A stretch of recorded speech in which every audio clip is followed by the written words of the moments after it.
Sunday night on BBC One, and at 7... The word divorce has never been mentioned in this family. No.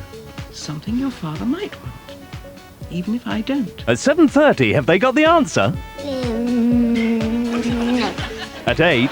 You mean to tell me you didn't realise this man was dead? Well, people don't talk that much anymore. Look, I'm just delivering a tray, right? If the guest isn't singing, "Oh, what a beautiful morning," I don't immediately think, "Oh, there's another one snuffed it in the night."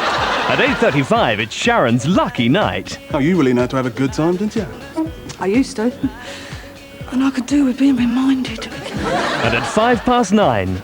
Eric, I just want you to know that if I was the kind of guy who did that kind of thing, I'd be hugging you now. a brand new series of the Preston Front. Sunday night on BBC One. This Tuesday, BBC One brings you the best in sporting action. Oh, my goodness. The highs, the lows, the thrills and the spills. Join the experts for a blow-by-blow account of Auntie's Sporting Bloomers. Tuesday, 8:30 on BBC One. The search begins now on BBC One to discover just who'll become the young gastronome of 1995 as we join Loyd Grossman for the first heat in this year's Junior Masterchef.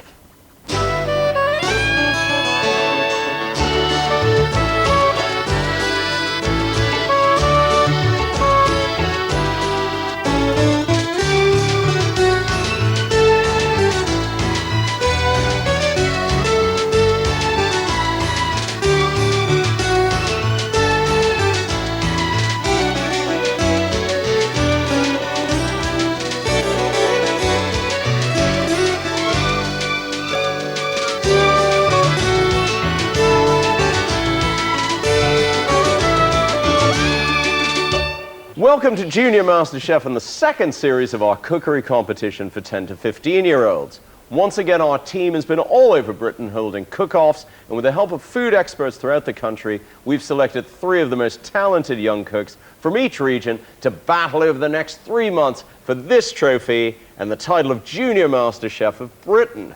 For the winner, there's a grand prize of a wonderful tailor-made holiday in the sun or the snow for 4 people. The 2 runners-up will be consoled with a luxury break for 4 at Armathwaite Hall in Cumbria. As last time, we'll be asking our young chefs to cook a main course and a pudding for 2 people with a budget of just £10. They've got 90 minutes on the clock. I'll be reminding you of some of the rules as we go along, but first, let's meet our 3 cooks who all come from London.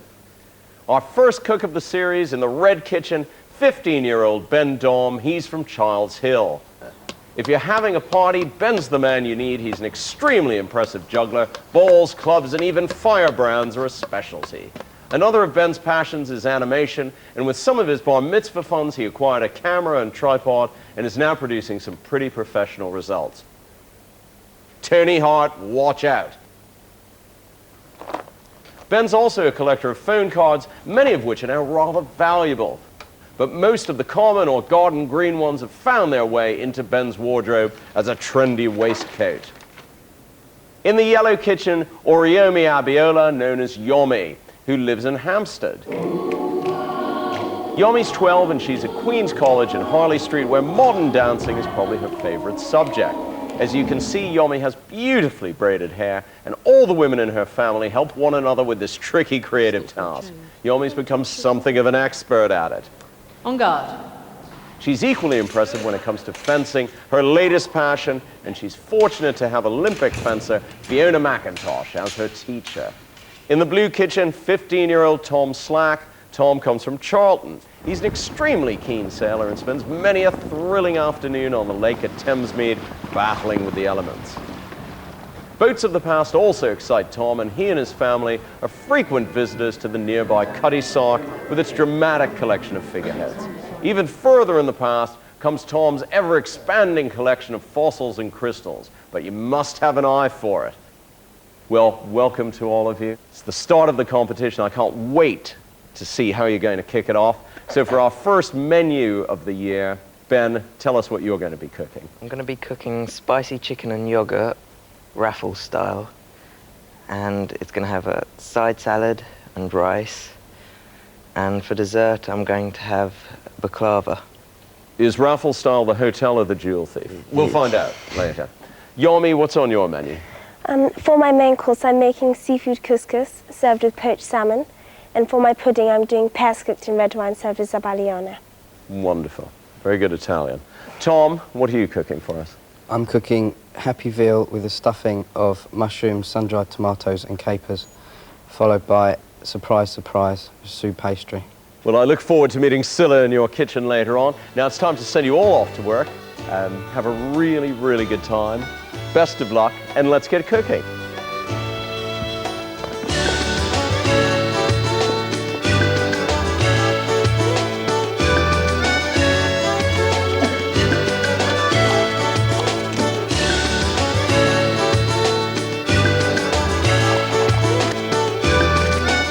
Well, I must say this effigy has never really made the earth move for me, but it did such a good job of looking after the trophy last year, we might as well give it the job again and get a load of the outfit.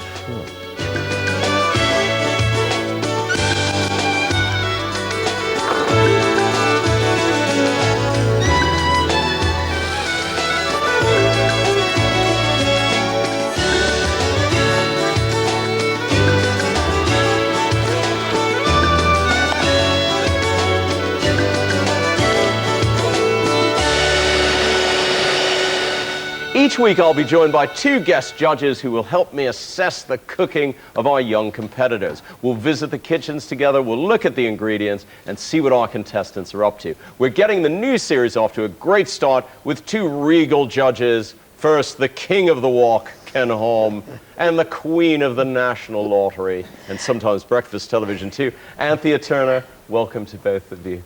Thank you very much. Ken, a lot of the best chefs in Britain are increasingly people who were self-taught, and many of them have come to cooking actually at a fairly advanced age. How important do you think it is to start cooking as a child? Well, I think it's important because I started when I was 11, so I can really sympathize with those who are starting young.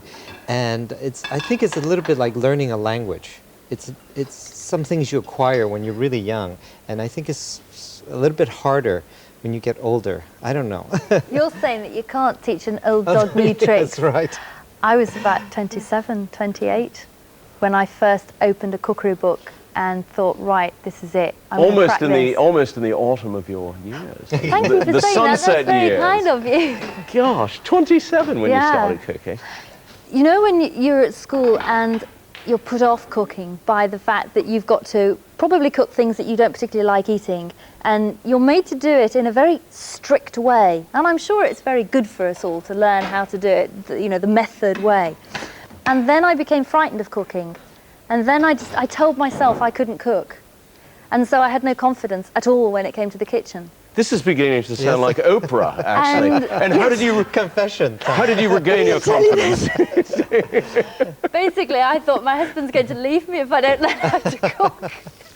That's a very good... I thought... But what was the first thing that you began cooking? I mean, as an 11-year-old prodigy of the walk, was it walking or not? Well, it was really interesting. I was doing all the sort of lousy things like peeling prawns, 50 pounds of garlic. I had to, it was just awful. I always remember every Thursday I dreaded it because every other Thursday would be a big burlap bag full of conch, big sea snail that were smelly, and I had to break them open and clean them, and it was 80 pounds of it, and I had to.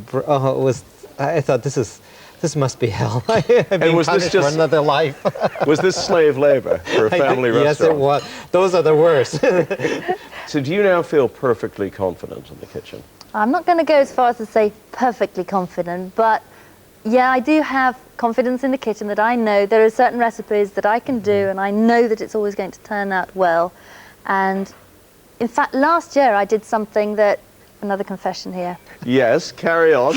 I bought a hostess trolley, and I searched the whole of Great Britain for a hostess trolley that didn't look like a hostess trolley, and I found one. It's like a lovely little pine cabinet, and I can now sit 10 people around my dining table and do them a lovely meal and know that it's all going to, because the problem is, you see, when you're doing dinner parties and things, it's that panic that it's not all going to end at the same time. I think she's very smart to cook the things that she really knows well. I think when the cook is trying out new things, that's when the guests are panicking, yes. actually. But I know that you and Peter and your hostess trolley will be happy for many decades. Hey, there's nothing better than being able to invite a whole load of friends round and give them some food. Absolutely. Good food. It's a lot of fun, isn't it? It is, it's great. And we're now going to test your kitchen confidence. And we're going to start seeing what our young cooks are up to. You come in the red kitchen with me. Can you go off to the yellow kitchen? Right. And then we'll all meet up. Okay, terrific. Excellent. Yeah, let's see what Ben's up to. How are you doing? Okay. What stage are you at? Is this sugar syrup? Yep. But don't tell me, I bet you're going to ask me, what sort of person would make a dish like this? With lovely aroma. That's a very interesting... Were you? No, I was going to say, just... Very good that was, Ben. That was extremely good. Excellent. And what you're doing there is layering the phyllo, yeah? Yeah, I'm layering the phyllo for the baklava, and I've just put the nuts on. And are you using pistachios, almonds? What is Pistachio and walnuts. It's awfully good, baklava. I've never had it. Well, you're in for a treat. I want to know about the Raffles-style spiced chicken. Obviously, sort of Singaporean-ish. Yes. Is this here, is it? Marinating? It's this one here, yeah. It's in a marinade at the moment, which I've made. What's the marinade? It's got lemongrass, a bit of soya, onions, garlic. That's... Marinade for? Well, at the moment, it's going to marinate for about half an hour, so... Every contestant is allowed to bring in 5 items from home. Here are 3 of Ben's here. He juggles. He juggles. Oh, nice. Oh, my lucky juggle. Can you show? Come on.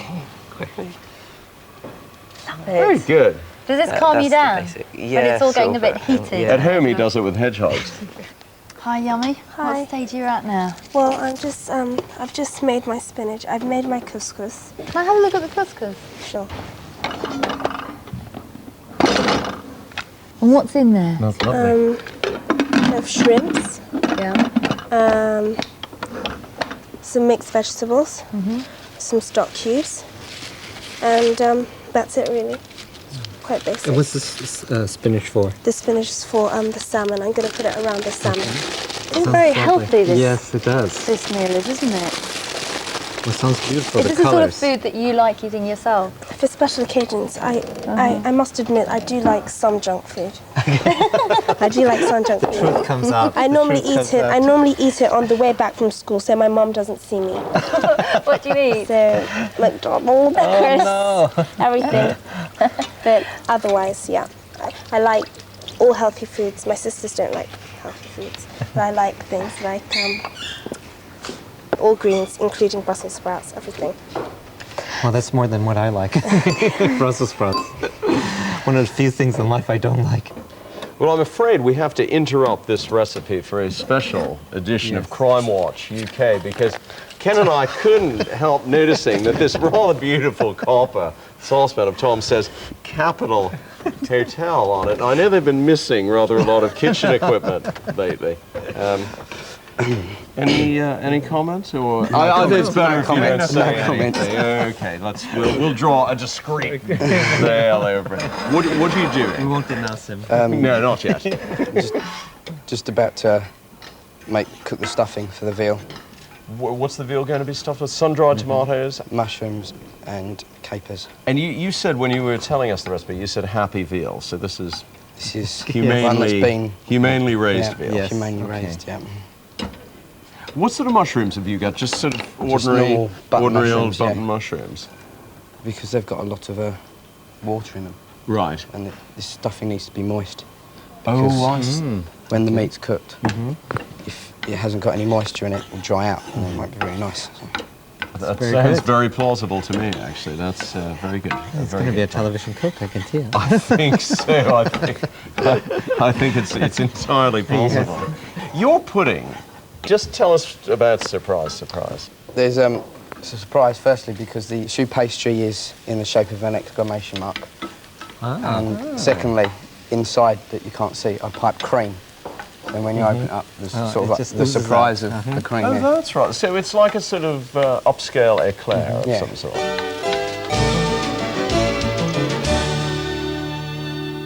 Right, well, let's just talk about the menus. Ben is doing raffle style. Oh, there we have a macro close-up of it. Raffle style spiced chicken with yogurt and lettuce, long grain and wild rice with pine kernels and walnuts, and then Rue's fragrant baklava. Do you like the sound of that? It sounds very Middle Eastern inspired, doesn't it? It seems as if he has perhaps had some of these dishes and have been inspired by the spices and the flavors of the Middle East. Does this menu intrigue you? This does particularly. I was intrigued really by the fact that he was marinating it the way he wanted. It's something that people forget to do with meats an awful lot, and it makes such a lot lot of difference, especially to the taste with chicken, and the yes, which is so bland. tender. Yes. Let's look at Yomi's menu. Now she's doing seafood couscous served with poached Scottish salmon. That's very multicultural, and then pears cooked in red wine served with zabaglione. Do you like that menu? This would be a menu that if I was in a restaurant, I would probably choose. I love fish. I love the smells, the aroma that was coming from the pears and the beautiful sort of mulled wine that they were being poached in. Very and very good. healthy as well. Yes. So this menu could be, I mean, even though we're mixing the Middle East with Scotland and Italy, it could actually work very well. It's interesting because this reminds me of menus that are being served in restaurants now, with a lot of young chefs who are doing this kind of mixing, taking things from everywhere. Let's look at Tom's menu. He's doing a veal escallop, a happy veal escallop, I should say, stuffed with sun-dried tomatoes, mushrooms, onions, garlic, and capers, served with a wine, cream, and a reduced juices sauce. And then the mystery pudding called Surprise, Surprise. I'm very worried if they start naming puddings after television programs. Do you like that menu? I'm intrigued by it. I think either it's going to be fabulous, fantastic, a knockout, or in the way he's moving, he seems to be very, very skilled. And what do you reckon, Anthea? Ditto. Oh, that's interesting. See, I think this could be a very, very enticing dish. Yeah, this is one that's going to be decided on the plate, or we should say on the palate then. Yes. And as for surprise, surprise, well, Hey, Ken and I are a little bit more in the know than you are. We've got an idea what it I is. shall take your But lead. I don't think we'll tell her. No.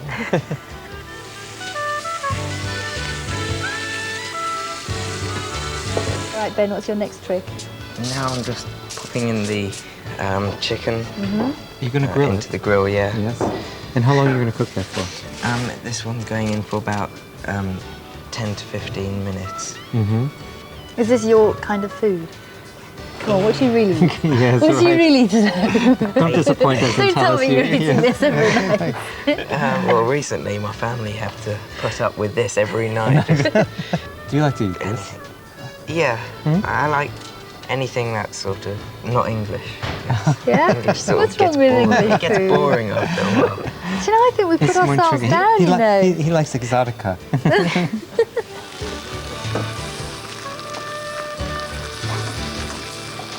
Well, I know we said we weren't going to show you what the surprise was, but You couldn't resist. why not? Why not? And it's these bits of choux pastry, which are going to be filmed. Is that a sort of creme chantilly that you're filling it with? Ask him to say that in English. In English, please. What are you filling it with? Thank you. Cream with calvados and apple puree in it. I must say, I'm very Yeah, keen on things with calvados. I know. It's a bit gorgeous, this does.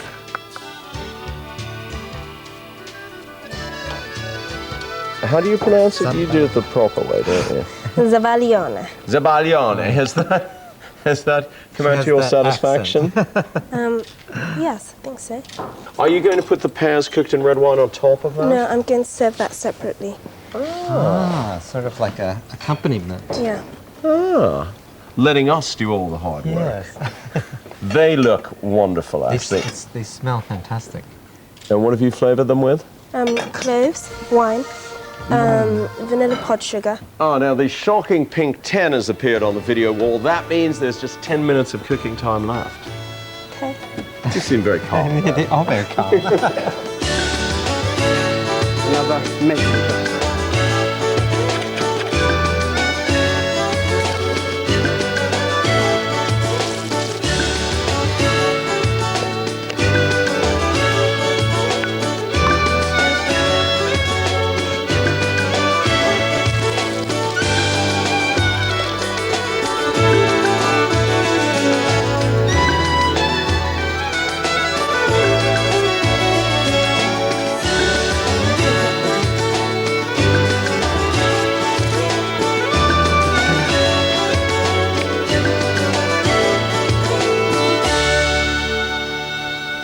Well, the flashing lights tell us that 90 minutes have gone by, so bring on the baklava, the cooking time's over.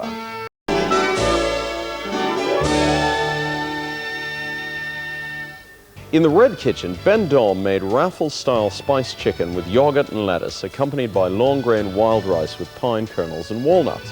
For pudding, he gave us rose-fragrant baklava. Oriomi Abiola in the yellow kitchen prepared seafood couscous together with poached Scottish salmon. To follow, she served pears cooked in red wine with zabaione. In the blue kitchen, Tom Slack cooked veal stuffed with sun-dried tomatoes, mushrooms and capers with a sauce of wine and cream. To follow, surprise, surprise. We'll start, as always, with the red table. Ben has prepared this raffle-style spiced chicken with yogurt and lettuce, long grain and wild rice, with pine kernels and walnuts. Do you like the look of that? I love it. It's so artistic, isn't it? And I like it on the blue plate. It looks very nice. And the glass as well. I think it's very beautiful. And I think so too. And let's delicious. not stand around admiring it. No, it looks delicious. I had to take that little piece there. You take that little piece. It smells wonderful, doesn't it? It does. Oh, I like that. It's very nice with the yogurt. That was gorgeous. The seasonings are great. Really perfect. Very nicely balanced. Now, what's this rice like? That's a lovely mixture. Yes, and this probably combines very nicely. That is really good. Now, I bet this is your favorite here, your salad. How's the salad? It's very nice. Very nice. Slightly high on the mustard for me. A clever dish. A clever dish. Now this looks beautiful. That's the rose fragrant baklava. And I think this presentation, it looks like a cookery book illustration, doesn't it? I was going to say it, but I didn't want to say it. It's so beautiful, actually. You've never had baklava before, have you? Well, I think you should start. Thank you. Yes. It is very buttery. Do you like sweet things? I love it. It is nutty and buttery. I think actually it's going to be a bit of a... It also needs a bit of carving because the filet is quite yeah. resilient. I like that little scattering of Now what there's pistachio on? It's nice, it's not as sweet as I thought it was going to be. Oh, that is great baklava. Oh, it's lovely. The rose is a great... It's subtle. A great touch. It's not too strong. You just feel it at the... You get a little aftertaste of rose water. But ever so slight. All right, on to another pretty spectacularly stylish table. Yomi has... It looks like a feast for the Sultan. It does. It's Doesn't it? Extraordinarily exotic looking. This is the seafood couscous with poached Scottish salmon. Beautifully presented. You can attack it from this side first. Sure, I'll try it. Yes. And I'm going to start it. I love couscous. I do too. Okay then. I don't think people use it enough. And it's a nice alternative grain. That's very, very good. That is really... I've got a bone. That's how you know it's a real That's fish. it. Perfectly poached. Very, very nice. Yeah, it looks... Extremely moist. It looks great. Yomi, I didn't see you poaching it. What did you put in the poaching liquid? Some white wine, some lemon, some dill, and that's it. Well, that is... Combination of tastes with the spinach and the fish. Oh, it's very well seasoned spinach, isn't it? Yes. This is good. I mean, for seconds That's the way I like spinach. things. Very well seasoned. That is great spinach. Have you tried the couscous? I'm going to try that. Couscous is wonderfully good. It's a lovely combination of tastes. Yeah, that is very good. A couple of our Masterchef minions will take them away. Thank you. So this is the pears cooked in red wine and served with a little glass of zabaione. It's been very nicely poached, that actually. The knife just slips through it. Like butter. Very nicely poached. Yeah, good flavour. Not too much of any spice there. No. And a good zabaione. Very good zabaione. And it's a nice, sharpish pudding after that. After all that. All those spices. And clean. Yeah. Okay. And now, on to the blue. And this is another dramatic looking dishes. From Tom, the veal escallops stuffed with sun-dried tomatoes, mushrooms, onions, garlic and capers, with a wine cream happy veal juices. This is like going to a restaurant here. Yes, that little scattering of Yes. tomatoes usually adds about £30 to the price of I have never a plate in my of life something. eaten veal, so I'm going to try it. Mmm. Delicious. Yeah. God, it's so tender. That has been really well cooked, actually, and it hasn't dried out the way veal And I can love do. the different stuffings. I actually like to try Yeah, the the sauce. stuffing is terrific. What's interesting is that he's juggled with, sorry to use a Ben term, he's juggled with some very strong flavors. I mean, capers, garlic, and sun-dried tomatoes are all potentially overpowering. But just yet enough. Just They combine well together. right. Here we are. Very witty, this is. This is the Scylla, pudding a la Scylla. This is This is what you were waiting for. This is what I was waiting for. And what's the sauce, Tom? Blackberries, creme de cassis, a tiny bit of sugar. Ooh. Wow. Oh, that is good, actually. That is good. Thank you. There's a piece for you. Yes. Oh. Take some. Very nice surprise. That cream. That cream is delicious. Very good. This is very hard. This is not easy. Don't worry, it's about to get worse because we actually have to go off and decide who the winner's going to be. So let's go off to our judgely huddle. I'm just thinking, I thought the chicken was absolutely fabulous. And all those spices were great. And it was also cooked to just the right degree because chicken breast is potentially so So boring. boring.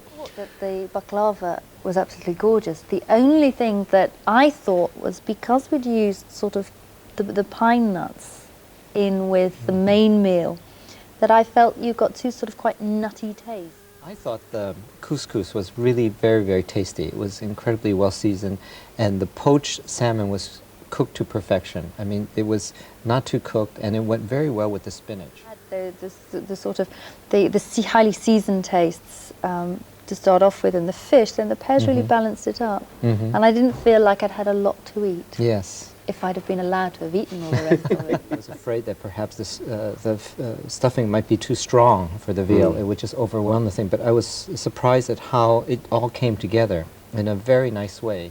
The dessert was out of this world. I mean, I thought it was perfectly executed. It was very flavorful and it shows great skills.